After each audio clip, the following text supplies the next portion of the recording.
Hey, what's going on guys? This is Dr. Pauly back at it again with another video. Today we are going to be talking about the Avatar live action series. With the announcement of the live action series, Avatar, the whole series just came out on Netflix, so I just finished rewatching that. It's an absolutely fantastic show. I'm going to be making more videos on the series sooner or later, so stay tuned. But I want to talk to you about the Avatar live action series. Now, I know everyone's going to compare this to the movie, and that makes sense. And if you didn't know, the movie was really bad. I never got through the whole thing. They just butchered a lot of really random things and just threw me off. But I don't think that it's necessarily a problem with live action itself, like live action being adapted from a cartoon. I think that it was just more so the execution that was a problem. I do think that Avatar can work in live action if you're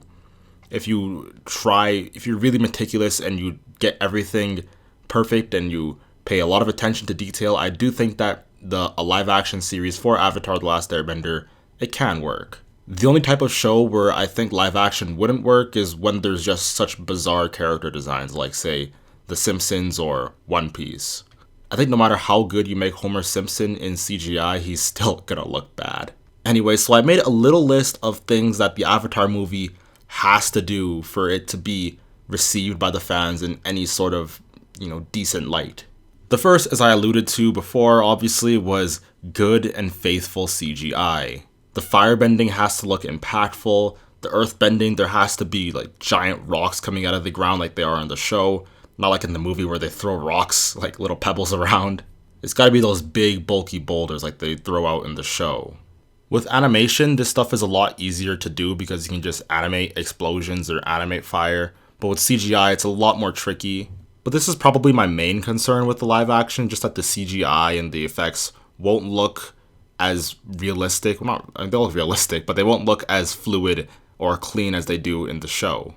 My second wish is that they stay true to the original. This is one I'm fairly certain they'll be able to do right because, in the live action, there was a lot of random stuff I said before that they just got wrong. Like they called Aang Ong or something like that.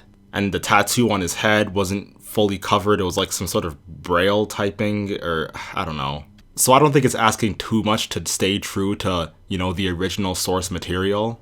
One of the things about Avatar that intrigues me the most is how the martial arts is so deeply woven and integrated into the combat system.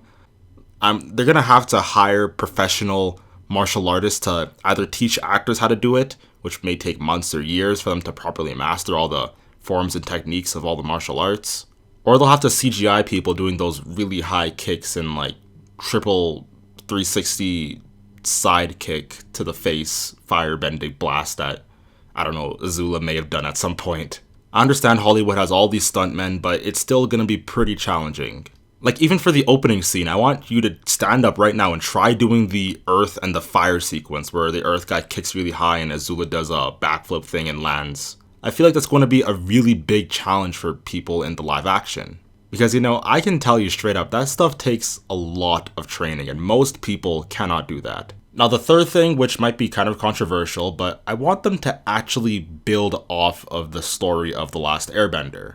Make it more clean and flow better. They should really get rid of pointless episodes like The Great Divide and, honestly, I'd argue The Fortune Teller as well. I understand those have some fun characterization moments, but I really don't think those episodes are necessary and kind of overall break the flow of the show. This last part here might be pretty controversial, but I think they should sort of redo the show in a way that can incorporate the missing parts of the fourth season. If you don't know, there was actually going to be a fourth season of Avatar The Last Airbender. Like, they were all pretty much convinced at some point, but then eventually they got the plug and they could only do 3 seasons. I want to see what they had in mind for a potential fourth season. We could have had a flashback episode or two maybe on Iroh and his son Luten and how Iroh dealt with that after his son died. Iroh's past is really muffly and they definitely could, fix that up and make it a little more clear. We can see how Iroh got approval from the dragons. Apparently Azula was supposed to have a character arc where she became good.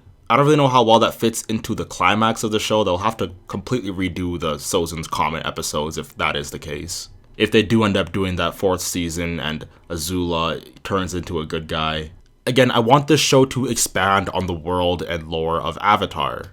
I know this is a pretty touchy subject for a lot of you because, Korra did kind of muffle things up, to put it nicely. But if they don't expand and give you a different experience with the live action, there isn't really any point in watching the show. If you've watched the original, there's no point in you watching the live action at all. But that's just my 2 cents on the matter. If you enjoyed the video, don't forget to like, comment, and subscribe. I'm going to be doing some Avatar analysis videos again. I'm going to try and kick that off soon. So if you're interested in that, stay tuned.